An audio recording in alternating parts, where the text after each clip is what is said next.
Selamat siang, yang terhormat Bapak Bahar, SPDM EMG dan teman-teman kelas 3C.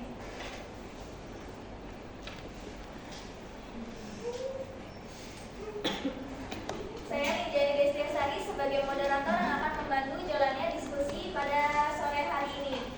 Adapun anggota kelompok 3, yang pertama ada saya Nijani Destiasari sebagai moderator, ada Neneng Nur Hasanah dan Septiani Sobi, ada Nabila Amalia Arianto dan Septiani Sobiha yang berhalangan hadir. Selanjutnya ada saya Nadia Ramadhani Hari, saya Putri Aprilia, saya Stefani Rahmat, saya Saya Sami Kurniawan.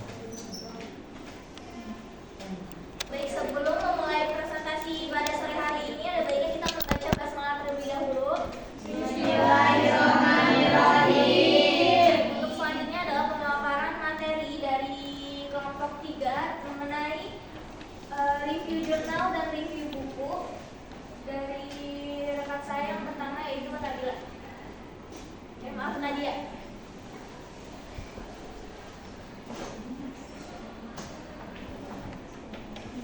Baik, di sini ada tentang buku. Judul buku materi kita kelompok 3 yaitu Blockchain Blueprint for a New Economy. Pengarangnya Melanie Swan, penerbitnya O'Reilly Media pada tahun 2015. Tebal halaman 152 halaman, ISBN 1491920459. Baik, selanjutnya. Nah, di sini ada tentang penulis. Melanie Swan merupakan pendiri Institut Studi Blockchain, ahli teori teknologi di Departemen Filsafat di Universitas Purdue, dan anggota Fakultas Universitas Singularity. Pendidikannya meliputi gelar MBA di bidang keuangan dari Wharton di University of Pennsylvania, MA dalam bidang filsafat dari New School di New York, dalam bidang filsafat kontinental kontemporer dari Kingston University London dan Universitas Paris 8, dan gelar BA dalam bidang Perancis dan ekonomi dari Universitas Georgetown, dan ekonomi dari minat penelitian utamanya adalah teknologi jaringan cerdas dan ekonomi blockchain. Dalam penelitian murni, Melanie menerapkan metode kuantitatif dari matematika, fisika, ilmu kompleksitas, dan pembelajaran mesin ke blockchain. Dalam penelitian terapan, ia berfokus pada saluran pembayaran, utang, modal besi, risiko, buku besar bisnis terintegrasi, dan ekonomi kesehatan blockchain. Mengenai organisasi sosial, ia telah mengusulkan kota cerdas, kriptopolis, dan pencerahan blockchain. Sebuah teori sosial tentang martabat masyarakat multispesies, manusia, algoritma, dan mesin. Dalam bidang ekonomi terapan, ia telah merumuskan kepercayaan algoritmik, sebuah mekanisme jaringan yang memodernisasi ketersediaan kredit dan memfasilitasi pasar blockchain menuju keseimbangan yang lebih cepat dibandingkan pasar klasik. Penelitian konseptual tingkat lanjut berfokus pada fault lines, BCA, otak sebagai DAC, bio-crypto economy, dan blockchain atau domain waktu asli blockchain. Selanjutnya. Baik, selanjutnya ada sinopsis buku. Bitcoin mulai menjadi mata uang digital, namun teknologi blockchain dibaliknya terbukti jauh lebih signifikan. Buku ini membawa kita melampaui mata uang blockchain 1.0 dan kontrak pintar blockchain 2.0 untuk menunjukkan bagaimana blockchain berada pada posisi untuk menjadi paradigma komputasi disruptif kelima setelah mainframe, PC, internet, dan jaringan seluler atau sosial. Penulis Melanie Swan, pendiri Institute for Blockchain Studies, menjelaskan bahwa blockchain pada dasarnya adalah buku besar publik dengan potensi sebagai catatan terdesentralisasi di seluruh dunia untuk pendaftaran, inventarisasi, dan transfer semua aset. Bukan hanya keuangan, namun juga properti suara, perangkat lunak, data kesehatan, dan ide. Baik, materi selanjutnya akan dipaparkan oleh rekan saya.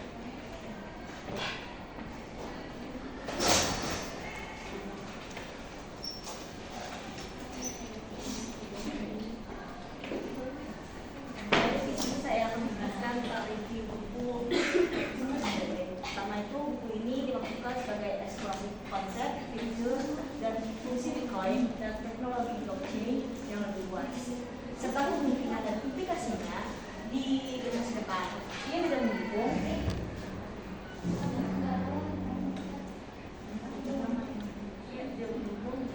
mengajukan atau menawarkan saran atau prediksi apapun mengenai customer industri ini. Terus dilanjut lagi, ini maksudnya itu sebagai presentasi yang dimasukkan diskusi tentang konflik lanjutan karena masih banyak sumber daya dalam tanda kutip blockchain 101. Selain itu tersedia industri blockchain berada di dalam fase baru dan belum matang serta masih dalam tahap pengembangan dengan banyak risiko.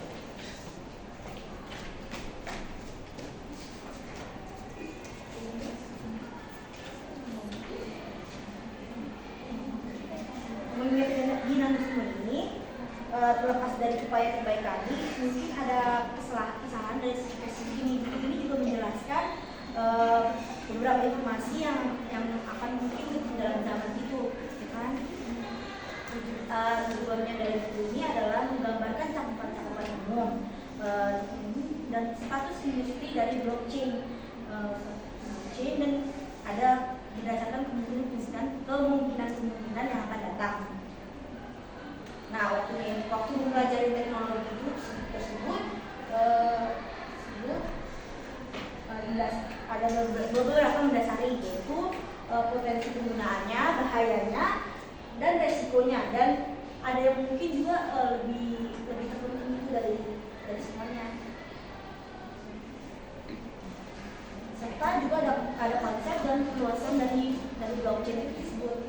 Terus ada tujuan lain juga. Tujuan dari buku ini memberikan sebuah gambaran tentang prinsip yang bersifat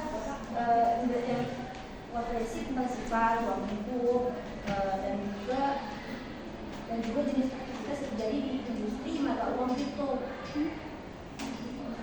Serta dalam buku ini juga dijelaskan tentang bayangan potensi penerapannya secara luas gitu. Terus dalam buku ini terdapat laporan yang tentu saja mungkin tidak lengkap gitu. Terus juga tentang ada kesalahan teknis, terus dan mungkin ada masa kembangnya atau kadaluarsa gitu. Terus ada juga dijelaskan juga ada kemungkinan yang gagal atau enggak berhasil gitu. Teknologi industri blockchain ini juga bisa dapat ada masanya itu juga bisa tinggal zaman atau juga digantikan oleh metode lain. Dalam arti blockchain ini nanti ada lagi gitu perkembangan zaman teknologi, ada selain blockchain mungkin ada apa gitu, karena semakin zaman makin lama jadi makin ada yang lebih canggih gitu. Demikian presentasi saya, mungkin akan menjelaskan berarti yang saya sampaikan.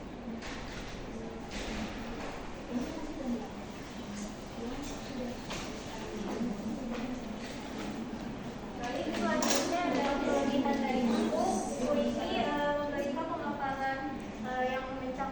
pemaparan yang cukup komprehensif dan juga inspiratif, terutama potensi besar terhadap blockchain untuk masa depan dan perkembangan teknologi yang banyak bermanfaat bagi masyarakat. Kelebihan buku ini juga menjelaskan tentang blockchain 1.0, 2.0, 3.0 yang dijelaskan dengan manfaatnya serta masalah-masalah yang ada di dalam buku ini.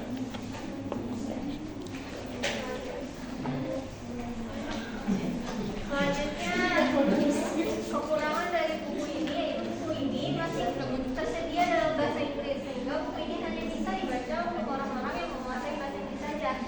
Seandainya buku ini sudah ada terbitan baru dalam bahasa Indonesia, tentu akan dapat membuka mata banyak orang di Indonesia tentang potensi blockchain. Bagi seorang developer, buku ini mungkin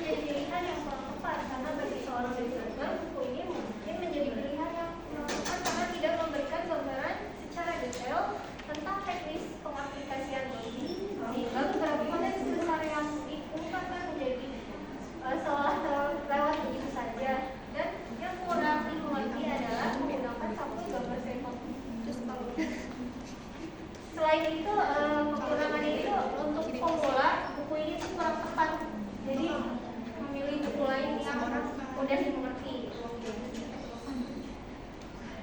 Lanjut juga daftar dari buku ini yang cukup lengkap, tetapi tentang penjelasan apa yang dilakukan, apa yang mungkin dilakukan, serta apa yang diinginkan melalui penjelasan buku ini semua tercampur menjadi satu. Jadi mungkin agak membingungkan gitu dari penjelasan buku ini. Baik, selanjutnya penjelasan.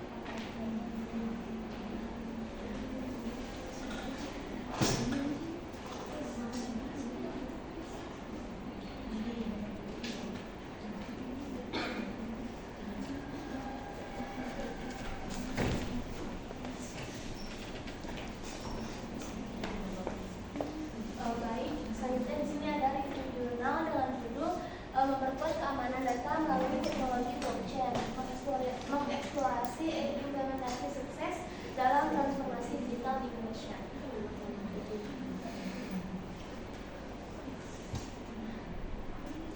Nah, di sini judulnya itu memperkuat keamanan data melalui teknologi blockchain, mengeksplorasi implementasi sukses dalam transformasi digital di Indonesia. Jurnalnya Jurnal Studi Kebijakan Publik tahunnya 31 Mei 2003. Penulisnya itu Tito Wira Eka Suryawijaya. Lalu di sini subjeknya keamanan data dalam transformasi digital dengan fokus pada aspek kerahasiaan, integritas, ketersediaan, keandalan, dan kecepatan data. Lalu metode penelitiannya dilakukan dengan menggunakan pendekatan deskriptif, kualitatif, melalui wawancara dengan pakar, menghasilkan pemahaman mendalam. Pendekatan deskriptif memberikan landasan teoretis yang kuat dengan analisis literatur dan regulasi yang baik. Metode penelitian ini diapresiasi karena menggunakan pendekatan yang komprehensif dan terstruktur dalam memahami penggunaan teknologi blockchain dan transformasi digital di Indonesia. Lalu sumber jurnalnya, kami mendapatkan jurnal ini melalui internet. Pencarian dilakukan seperti pada umumnya dengan cara menuliskan kata kunci, keterkaitan pemakaian blockchain dan cloud computing dalam pembangunan dan aplikasi infrastruktur di Indonesia. Pada kolom yang telah disediakan dan akan keluar hasil sesuai dengan kata kunci. Pada saat hasil keluar, kami tertarik untuk melakukan review jurnal ini. Baik, materi selanjutnya akan disampaikan oleh rekan saya, katanya dipersilakan. Baik, saya lanjutkan. Hasil dari review jurnal ini di sini sudah kami ringkas, di mana perkembangan teknologi digital telah memungkinkan data untuk diakses, dibagikan, dan disimpan secara mudah dan efisien. Namun perkembangan ini juga menimbulkan risiko keamanan data yang semakin kompleks dan beragam. Keamanan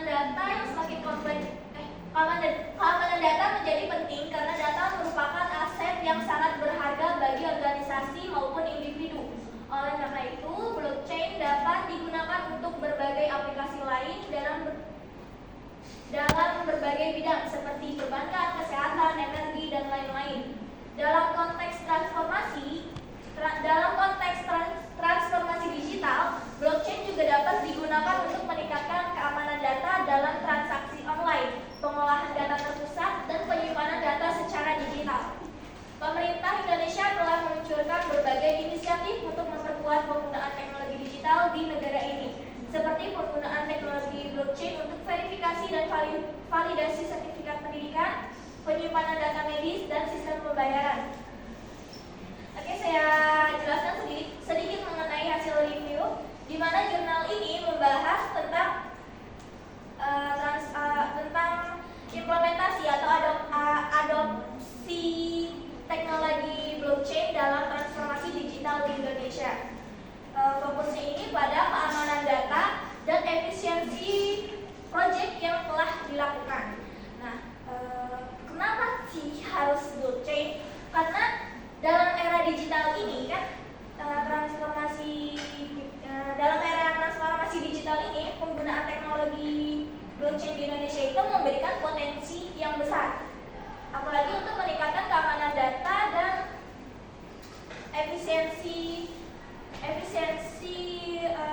proyek yang sedang dilakukan gitu. Berbagai proyek sektor yang sedang dilakukan. Nah, sektornya itu bisa dalam lingkup pendidikan, kesehatan, perbankan ataupun dalam sektor logistik. Nah, seperti yang tadi seperti yang sudah ada di sini, bahwa kalau dalam pendidikan itu bisa, contohnya itu seperti verifikasi dan validasi sertifikat pendidikan. Jadi pemerintah Indonesia itu telah meluncurkan penerapan teknologi blockchain dalam validasi dan verifikasi sertifikat, di mana nanti validasi dan verifikasi sertifikat pendidikan ini itu dapat dilakukan secara cepat dan efisien. Jadi pihak-pihak yang membutuhkan sertifikat ini akan lebih menguntungkan gitu bagi mereka. Seperti biasanya itu digunakan oleh rekruter karyawan. Nah, contoh lainnya di bidang sektor kesehatan itu, contohnya itu penyimpanan data medis di berbagai rumah sakit di Indonesia. Kenapa? Karena data medis itu kan sangat harus terjaga kerahasiaan pasien ya. Jadi untuk itu dengan adanya teknologi blockchain itu akan memudahkan pasien dalam mengakses data medis secara aman dan nyaman. Sedangkan untuk dokter atau rumah sakitnya sendiri itu dapat memperoleh data medis dengan cepat dan efisien. Jadi nggak jauh-jauh, kalau dengan teknologi blockchain itu nggak jauh-jauh dari aman, efisien sama cepat gitu. Nah, karena memang banyak banget ya manipulasi atau perubahan data medis, untuk itu ya penggunaan teknologi blockchain ini sangat berguna dalam bidang kesehatan. Nah, untuk selanjutnya itu dalam sektor logistik, blockchain ini dapat digunakan untuk meningkatkan transparansi dan akuntabilitas dalam rantai pasokan, yang dimana dapat membantu mempercepat proses pengiriman dan meminimalisir pembiayaan pengiriman. Nah, keuntungan lain dari teknologi blockchain ini, kemampuannya itu bisa menciptakan transparansi yang tinggi dalam pengolahan data. Jadi setiap transaksi blok dalam blockchain itu terkait dengan blok sebelumnya dan setelahnya, sehingga sulit bagi pihak yang tidak berkepentingan atau tidak berwenang itu mengakses atau memanipulasi data yang ada. Nah, sehingga blockchain ini dapat membantu mengurangi resiko penipuan ya. Kan dari tadi sudah saya jelaskan mengenai manfaat mungkin di berbagai sektor, baik itu dari pendidikan, kesehatan, terus logistik ataupun perbankan gitu. Nah, ditanya tentang tantangan, blockchain ini juga memiliki tantangan ya, meskipun memang potensinya dalam teknologi, dalam transformasi digital itu berpotensi besar gitu. Nah, implementasinya ini masih menghadapi beberapa tantangan. Salah satu tantangannya yang dihadapi adalah regulasi yang belum jelas, seperti regulasi tentang pajak dan keamanan data. Nah, kondisi ini itu membingungkan perusahaan yang ingin mengadopsi teknologi blockchain karena perusahaan mereka nggak yakin tentang implikasi dan ketentuan hukum lainnya. Nah, tantangan lainnya itu ada di transformasi digital. Nah, kalau dalam penggunaan teknologi blockchain, kita itu perlu menggunakan internet yang memang cepat dan stabil. Sedangkan dalam daerah-daerah terpencil, akses internet itu masih belum memadai. Jadi memang ini merupakan salah satu hal yang membuat blockchain itu menjadi tantangan di transformasi digital di Indonesia ini. Nah, untuk yang selanjutnya itu tantangan infrastruktur, di mana ini ada pada internal atau SDM atau dari kita sendiri, karena kurangnya pemahaman tentang pengetahuan teknologi blockchain. Nah, ini juga menjadi masalah dalam mengadopsi teknologi di Indonesia, karena beberapa orang mungkin masih menganggap blockchain sebagai teknologi yang terlalu kompleks dan sulit dipahami.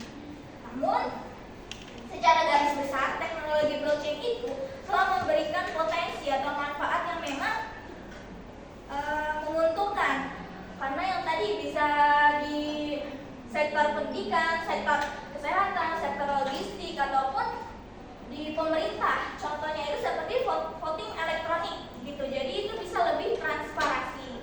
Nah, walaupun memang memiliki tantangan seperti tadi regulasi, terus ada tadi ada apa sih namanya, infrastruktur digital yang masih terbatas, terus ada kurangnya pemahaman tentang blockchain ini, itu ya itu bisa aja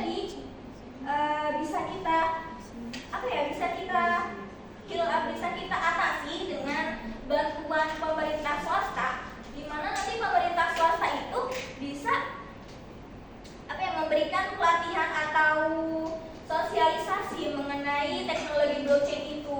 Nah, sasarannya juga nggak hanya di masyarakat umum atau orang dewasa, tapi bisa dari pelajar maupun mahasiswa. Sekian dari saya. Selanjutnya saya lanjutkan ke rekan saya.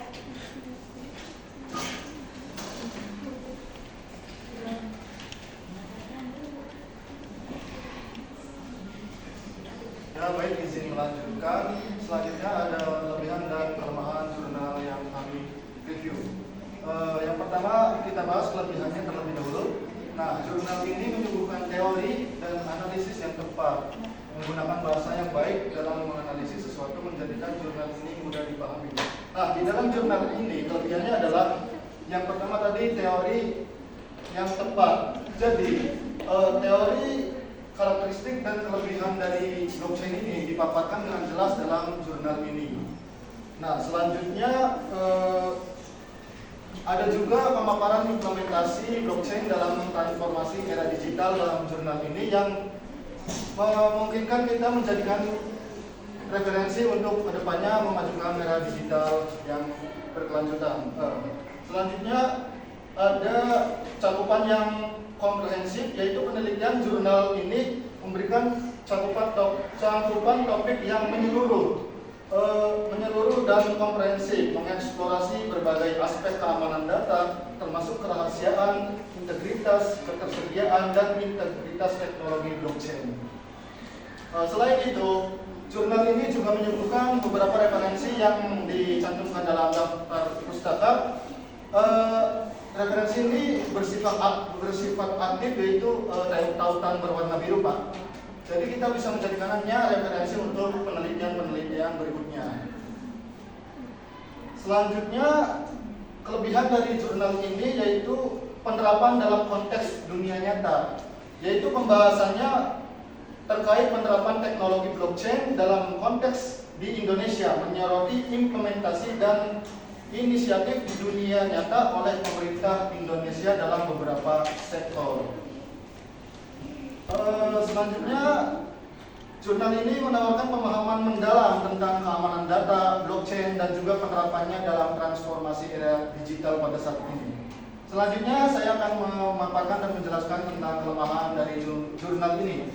Perlu dilakukan pengkajian lebih lanjut dengan jurnal ini karena di dalamnya harus ada aspek-aspek yang dikaji, beberapa variabel mengenai penggunaan blockchain dalam transformasi digital supaya lebih efisien data dan hasil implementasinya. Selain itu, di dalam jurnal ini juga adanya keterbatasan di sektor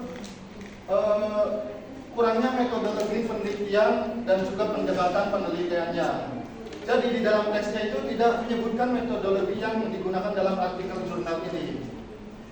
Apabila kita lihat berdasarkan penelitian primer, penelitian sekunder, studi kasus atau survei dari jurnal ini tidak menyantumkan beberapa aspek tersebut. Selanjutnya yaitu penyajian temuan tidak lengkap.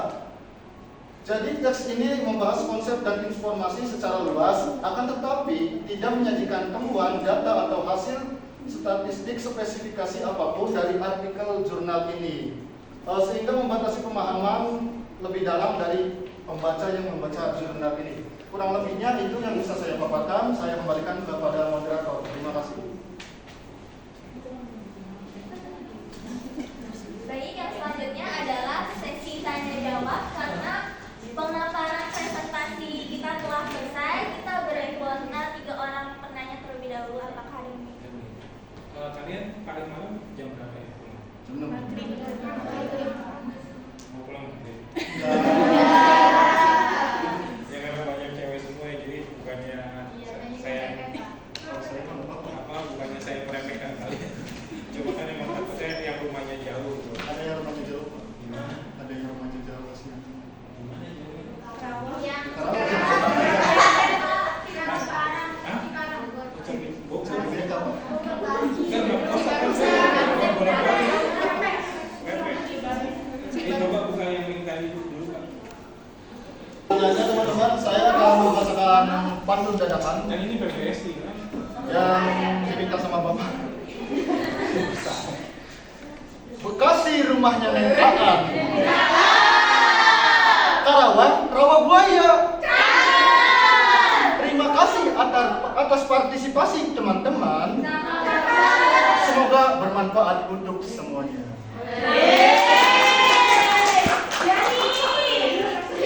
Siapa lagi? pada yang membeli terasi.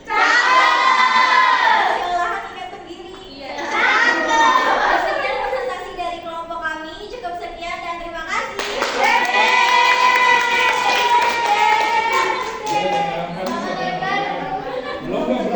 Belum, ini belum. Dibuka nggak ada? Atau jadi bikin?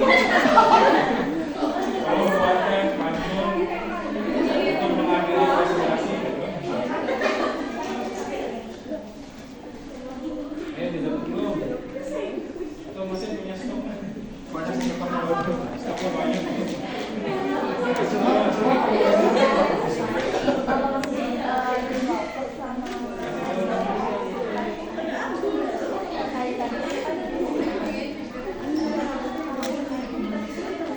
Lebih lama dari blok.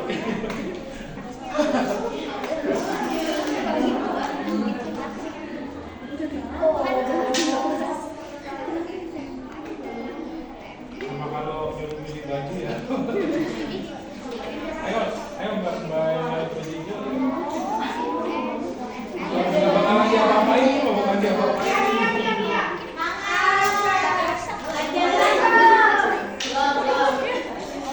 Burung dara, burung cendrawasih. Bisa dicari dulu di Papua. Cukup sekian, terima kasih. Semoga bermanfaat untuk kita semua. Amin. Ayo tiga lagi. Yang lagi. Ayo mbak.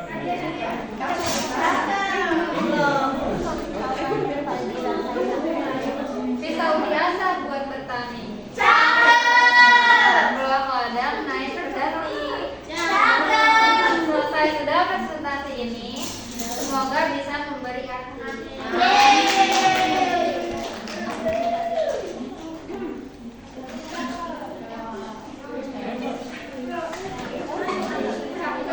Beli buku pakai daun. Malam minggu makan nasi. Di sini saya presentasi blueprint. Terima kasih mendengar presentasi kami. Boleh lanjut.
Anak cewek gak mau salah. Seru sekali presentasi pada hari ini. Kita semua luar biasa.